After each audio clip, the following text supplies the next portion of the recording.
Kung may dock, cover and hold tuwing lindol, dapat daw ay may safety protocol at preparedness din para sa mga violenteng insidente.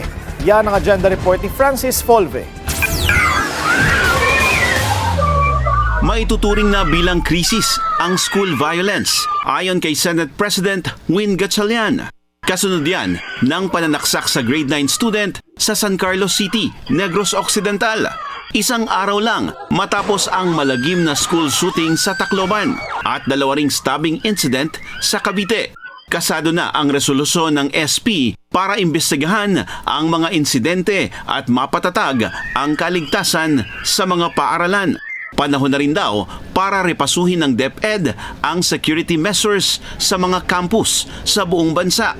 Sa programang FYI ng Abante, sinabi ni security expert Martin Aguda na kailangan ng isama ang pagsasanay sa magiging tugon sa violent incidents, gaya ng pamamaril at pananaksak.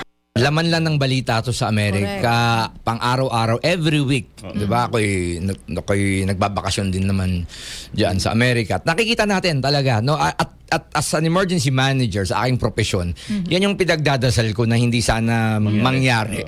Pero, ito na nga yung pinangangambahan natin. Parang may nangyari at sunod-sunod. No? At medyo nakakatakot yan. Tawag natin yan kasi is copycat crimes. Ibig sabihin, pag nakita sa isa, lalo na sa impluwensya ng social media, pwedeng gayahin. Isinusulong ngayon ni Aguda sa mga eskwelahan, maging sa mga opisina, ang tinatawag na Run, Hide, Fight Framework. Maganda yung practice natin sa dock cover and hold nung nagkaroon ng lindol sa Mindanao. Kasi alam ng estudyante at alam ng teachers. Pero ito, bago to. Na talaga, yung run, hide, fight, okay, hindi siya yung parang dock cover and hold na 1, 2, 3. Hindi siya procedure na you run, then you hide, then you fight. Hindi yan duck, then you cover and you hold. Hindi yan. Ito ay kaya ang ginagamit kong term dito, decision-making framework. Dahil kakaiba tong active attacks na to, active shooting na to. Unang-una, napaka-dynamic nung sitwasyon.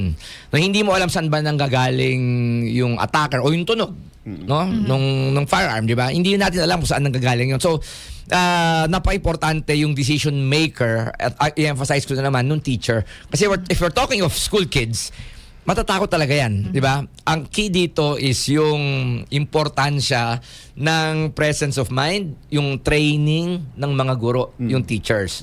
Sa isang shooting incident, ani Aguda, the best thing to do is to run for safety, palayo sa assailant. Ikalawa, ang hide. Pero sa nangyari sa Tacloban, hindi sapat na magtago sa likod ng kahoy o mga cover kung saan pwedeng tumagos ang bala. At huli, ang fight. Pero hindi raw ito dapat gawin mag-isa. Last resort lang din dapat ito. Para sa agenda, Francis Polbe, Billionario News Channel. Manatiling nakatutok sa Billionario News Channel. Sumubaybay sa aming social media accounts at mag-subscribe sa aming YouTube channel para sa mga eksklusibong balita at storya.